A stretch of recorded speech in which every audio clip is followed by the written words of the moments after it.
Hello everyone, this is Calvin, Professor C here.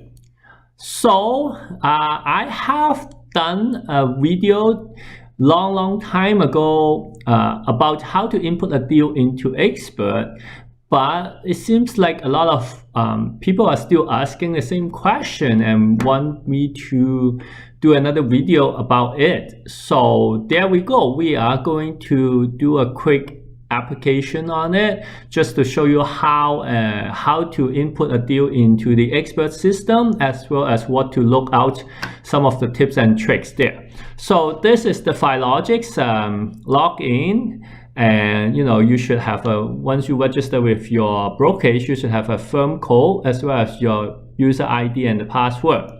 So let me log in there first. So there it is. So when you need to do a create application, this is what.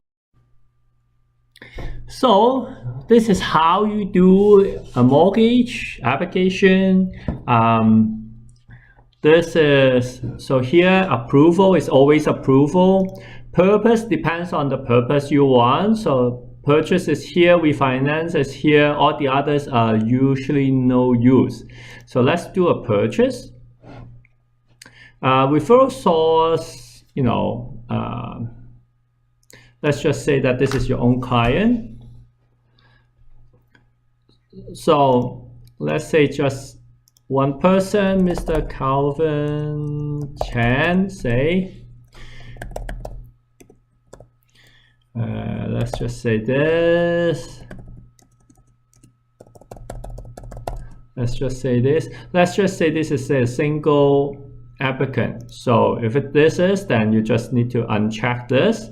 If it is both applicant too, then you just do the same thing here. Let's just make it the simplest one. So I want to just show you a very simple one. Okay, so phone number 416. Okay. Email, I do find that they're looking to put in the email here. So you just say calvin.chan at say abc.com. okay.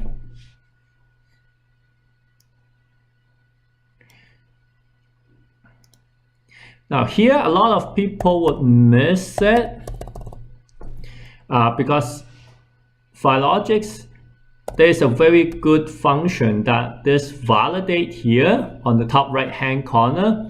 Once you input something and you click here, it automatically save it for you as well. It will tell you what is missing from the application. But if you do not put a home phone number there, I don't think they would flag that. So make sure you put this in. Existing clients, just say no. For example, if it is no, and first time buyer, say that it is no. ID, let's just say I got their thing, and let's just say that it is this one.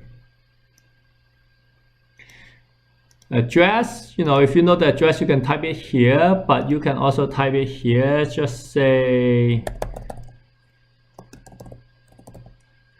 let's just say this.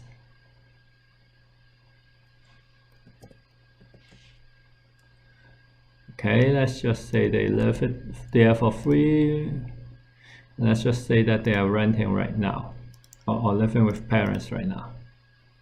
Right, so let's just say that they're living there. The mailing address is not very important. Basically, if this is property, just go to the other, go to another mailing address. If this is applicant, it just copy it there, right? So that's it. Employer name, say that we work at ABC company. And then you go here, full-time. Let's just say we are at 80 Young Street, whatever. All right. Okay, let's just say that we work here, right? Oh no. Let's just say we are in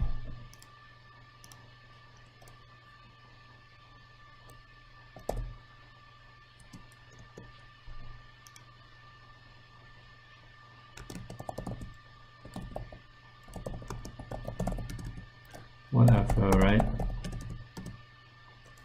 And then here put in the business phone number. Okay,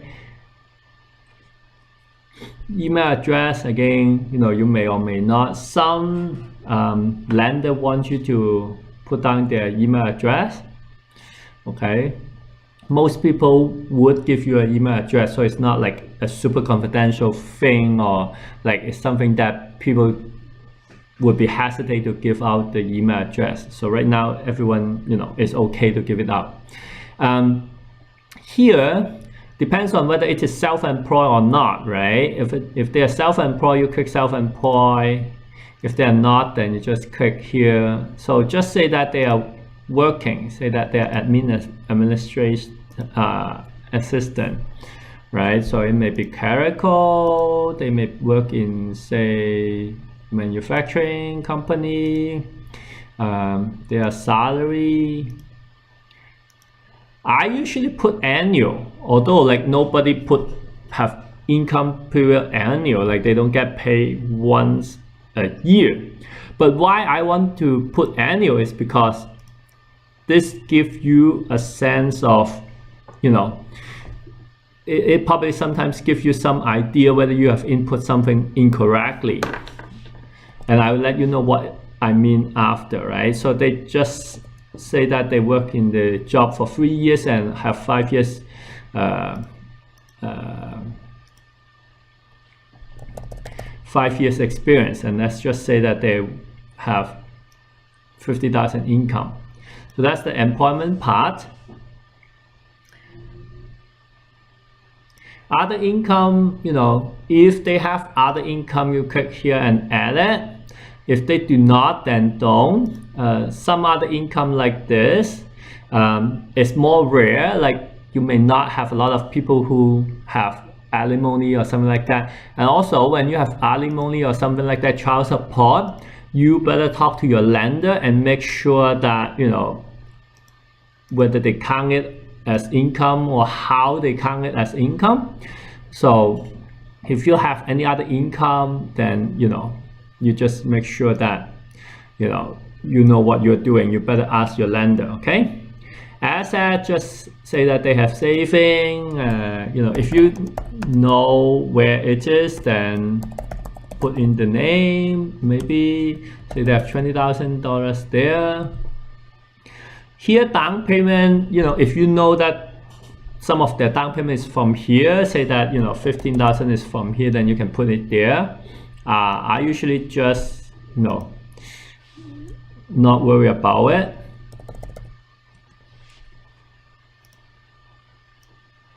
Because down payment at the bottom, you will also do that. The credit bureau, just leave it for now, okay? Here, this is one of the areas that a lot of new agents would miss or would not understand what to do. A lot of the time they add property and add the subject property, the property that they're buying. No, here, if you look at it here, we are at this point right now, property owned. That means that as of today, they already own what kind of property. So if this is the first house they are buying, then here you should leave it blank, just like that, all right? Because we are still in this area. This area is what you put in as of now. So the client doesn't have any property right now. However, if the client already have one or more than one property, then yes, you add the property here. And you put in, say that they have a rental property already, and it is at 123 Young Street, right? Then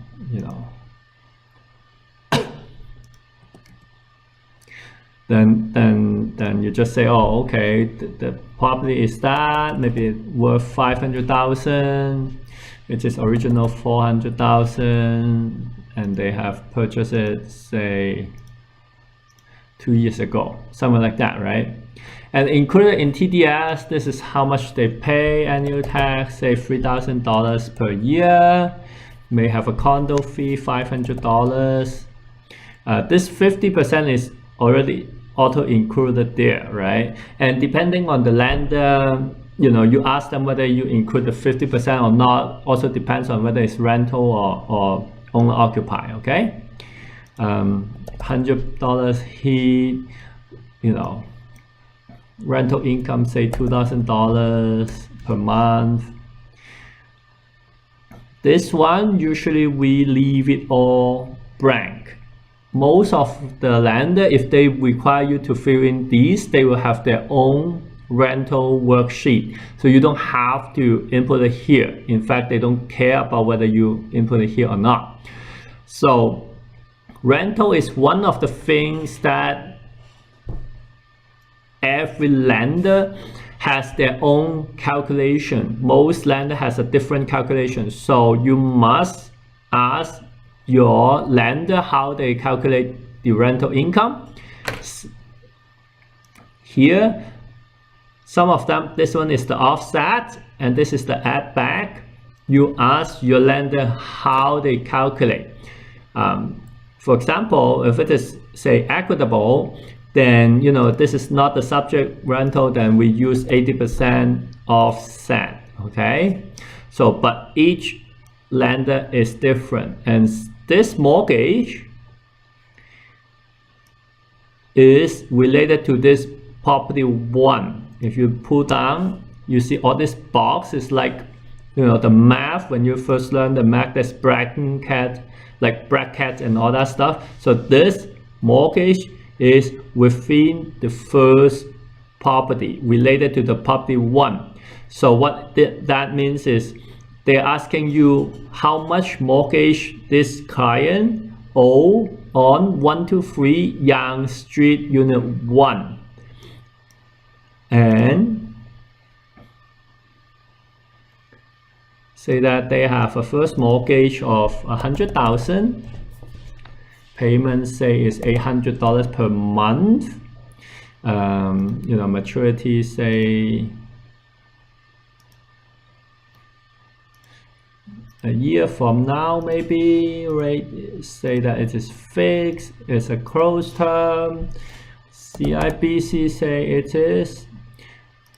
Now, this pay off, what does it mean? When do you use prior to advance or from proceed, or just leave it blank?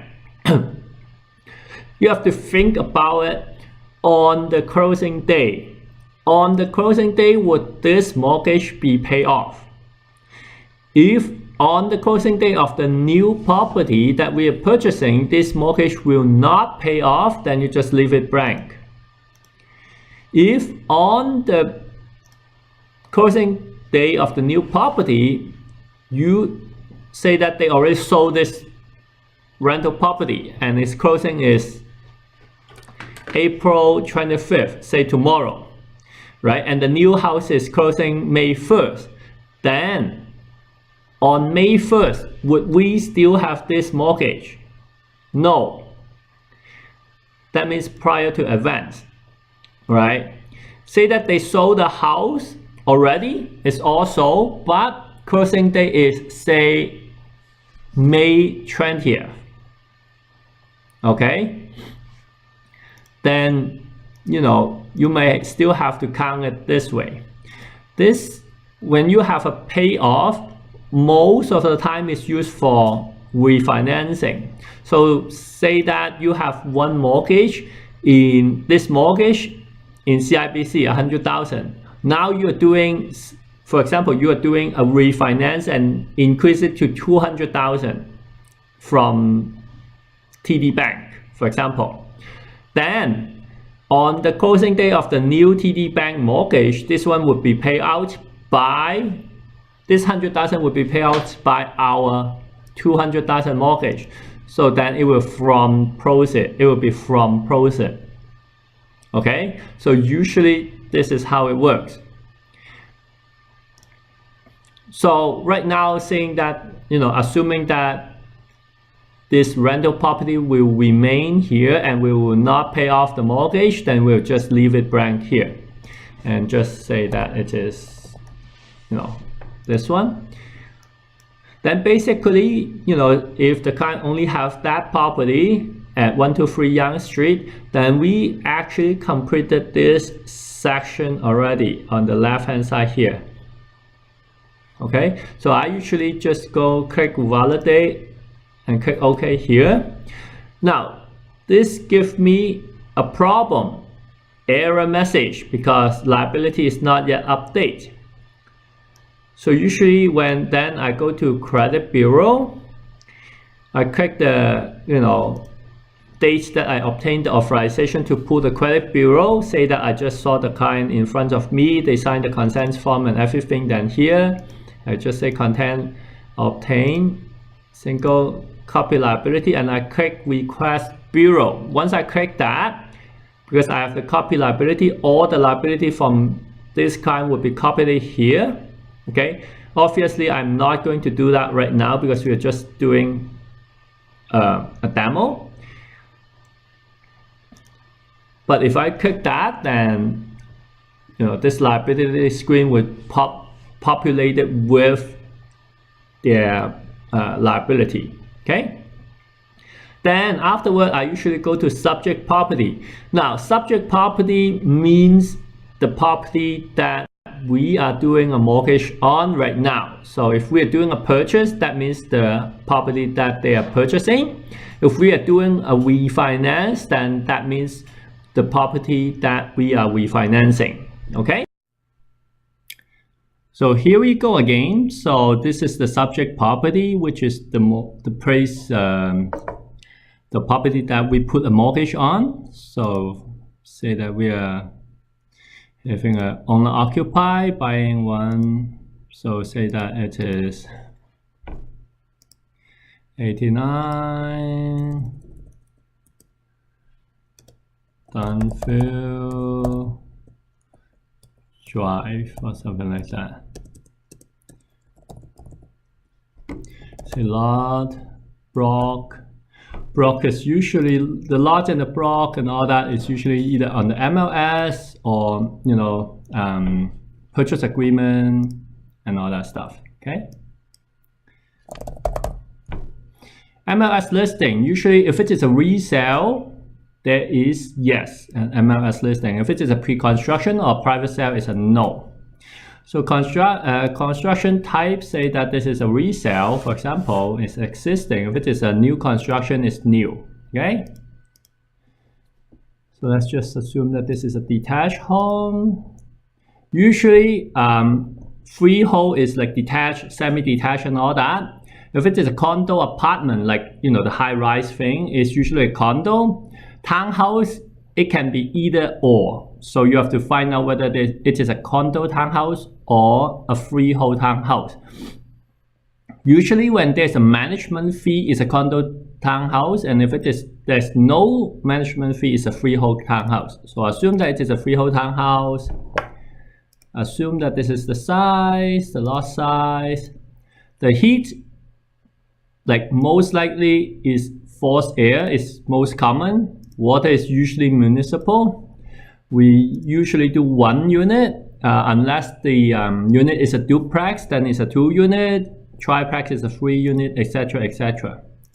So let's just assume that we have all this most common selection, double garage, attached. Environmental hazard is almost always no, because if it is yes, I don't know why we are doing it. And sewage is usually, it's municipal, that's the most usually set up.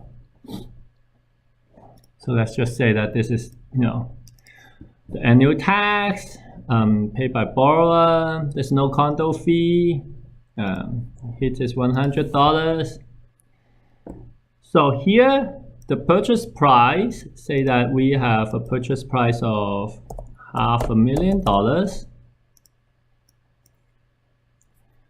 Because we are doing a purchase, so it's a purchase price is that one. This is where the down payment is coming from. If it is from personal cash, you just put personal cash, say 100,000. There might be some cases that, you know, it has gift down pay, maybe from parents or something like that. Then you add a down pay. So you see there's another pull down box. You can put down gift, say gift, another 100,000, maybe, right? So this is 200,000, okay? So say your closing is May 30th. Assuming that there's no financing waiver, if it is, just put down, you know, the thing. This one, purchase principal residence.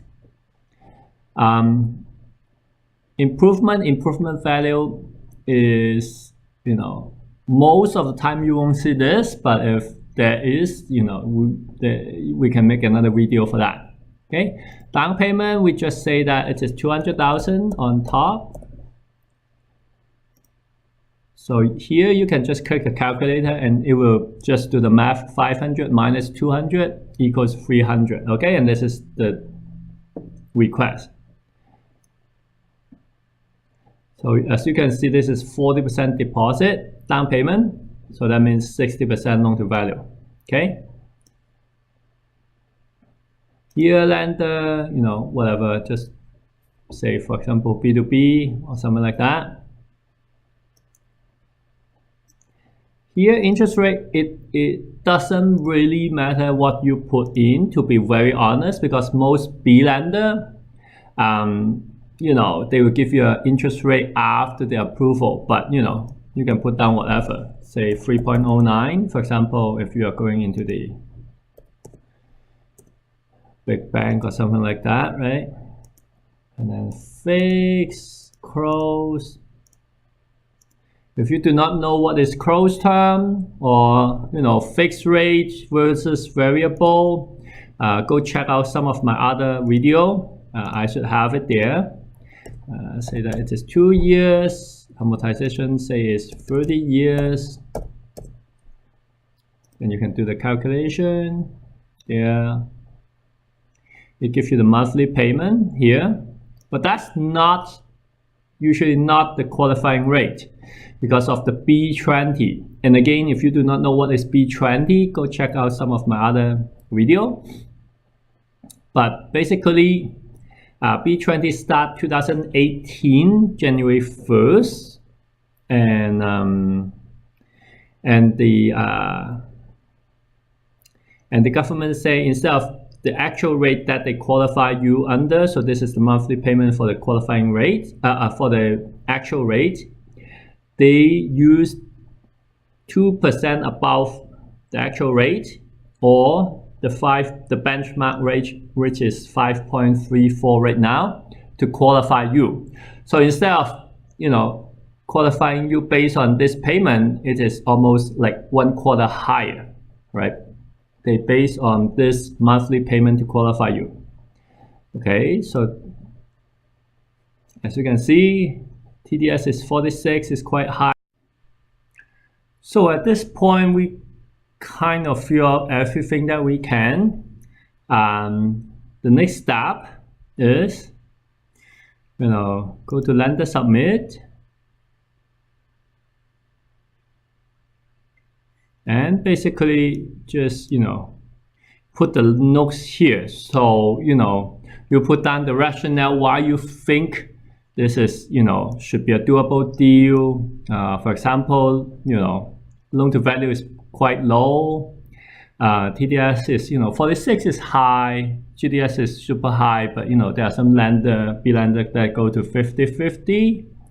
And you just, you know, make a note and all that stuff, and then put it here and then hit submit, right? So that's about it. You know, again, if you want to see some of the ways that the tips and tricks on how to write good loan notes and all that, I have a YouTube video on that on my channel too. Okay, so that's about it. it is quite a long video already, but I do skip over a lot of the stuff. I didn't go through every single one of them because I don't want to make this an hour-long video. But I hope that this gives you a brief idea on how to complete this, how to complete an application on Filogix. And if you find this useful, hit the subscribe button, comment on it, what you like, what you don't like. And check out my other contact info on my description, and I hope you enjoy this. Thank you.